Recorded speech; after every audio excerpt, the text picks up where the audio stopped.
27 illegal fishers nahuli ng Provincial Bantay Dagat.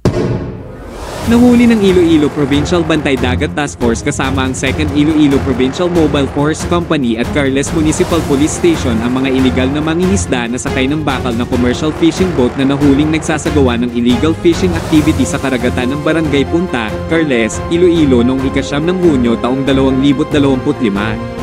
Arestado ang piloto ng barko na si Herman Tanes ng Barangay Abong, Carles at ang kanyang 26 na tripulante na mula sa iba't ibang lugar sa Iloilo, Masbate at Negros Occidental.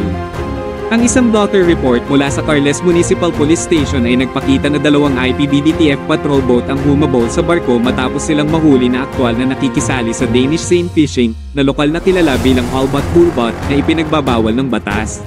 Nasa kustodiya ng IPBDTF ang fishing boat at ang mga accessories nito, fishing gears at iba pang na-recover na gamit habang ang nahuling isda na 50 tub ng sari-saring isda na nagkakahalaga ng mahigit kumulang 75,000 pesos ay ibibigay sa mga district hospital at iba pang charitable institution.